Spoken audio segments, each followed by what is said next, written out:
Welcome to One Verse. Today we have Todd Hostetler and Jeff Millslegel from City on a Hill Teaching Center. They're going to be discussing a verse that I give to them from the Bible. And Jeff, I'm going to ask you to go first, and it's Old Testament. It's Numbers 13:31. So it says, "But his fellow scouts said, 'We are not able to go up against the people of Canaan, for they are stronger than we are.'" That's Numbers 13:31. Okay, it took me just a second to find it here, so let me go back to it. Numbers 13:31. I'm going to read it one more time. "But the men who had gone up with him," him is Caleb there. We find that in verse 30, right before that. "But the men who had gone up with him said, 'We are not able to go up against this people, for they are stronger than we.'" Okay, so this is basically when they're getting ready here to take the land. If you remember, Caleb was one of the few, I guess the two, there was two, Joshua and Caleb were the two, good spies. There's 12 spies that go into the land and spy out the land. And 10 of them come back and bring this bad report. But Caleb is one of the people that says, "No, we can do this." In fact, in verse 30, the one right before that, Caleb quieted the people before Moses and said, "Let us go up at once and take possession, for we're well able to do it." So him and Joshua, they're both ready to go with this. But the other 10 that went with him basically are saying, "No, we can't do this. This isn't going to happen." And those 10, their words actually prevail here, and they don't do that. Now, what's interesting to me here, one way to look at this is that, man, you can always find people who can, how do you want to say this? Or just kind of really down about things and tell you all kind of, you can't do that and whatever. And I can't tell you how many times you could find people that maybe you share with them, this is a dream that God's given you to do. Maybe you've always wanted to write a book, or maybe you always wanted to open a business or a store, or maybe there's some piece of music that you wanted to write. And you can always find people are going to say, "No, you can't do that. No, you don't have the right to training. No, you don't have the right financial backing," whatever it is.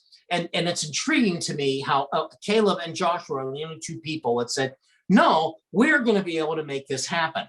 But you can always find those negative folks. This is one reason why it is so important. I saw it's so vital in my life to have other men around me that are going to encourage me. Yeah, they may point out some things like, "Well, you might want to think of this, you might want to think of that," but they're encouraging me constantly.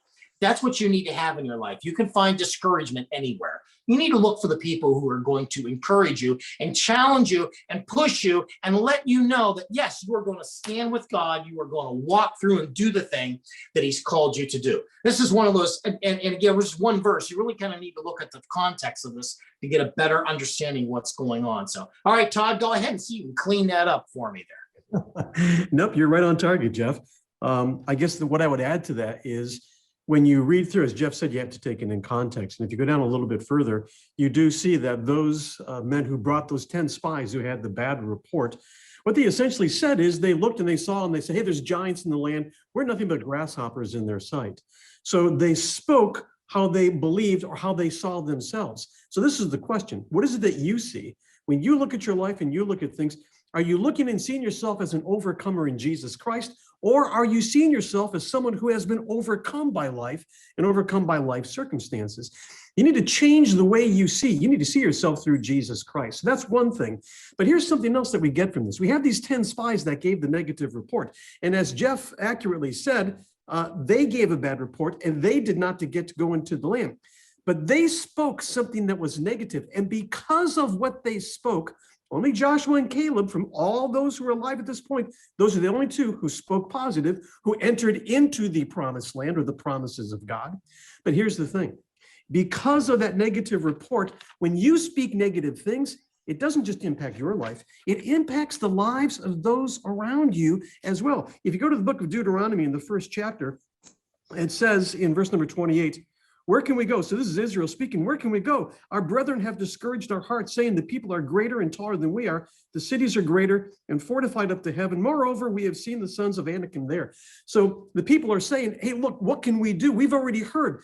We have already heard that we can't go in." The negative report poisoned the thoughts and the minds of the rest of the people, and they did not go in. In fact, if you go 2 verses before that, in Deuteronomy chapter 1, verse number 26, It says, nevertheless, you would not go up, but rebelled against the command of the Lord your God.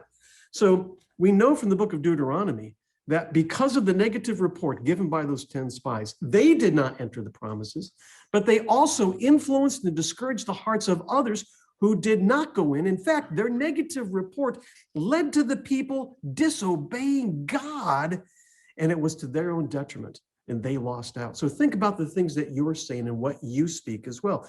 We don't want to be like the 10 spies. They looked and they saw negative, and that's what they reported. You and I, we need to see ourselves through the eyes of Jesus Christ. See yourself as an overcomer in Jesus, and then speak that.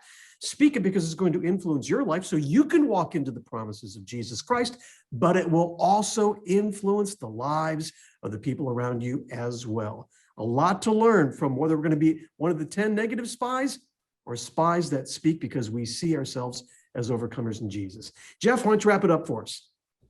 Well, here's one way to help yourself look at this, look at a situation from the standpoint of Caleb and Joshua, the two good spies. And I'm going to drop ahead just a few verses here. It's actually in chapter 14 when Joshua here in verse 6 talks about that. I'm going to actually drop to verse 7, what he says. And they spoke to the children of Israel, saying, the land we passed through to spy out is an exceedingly good land. Then later on, they talk about how God is going to provide this for them.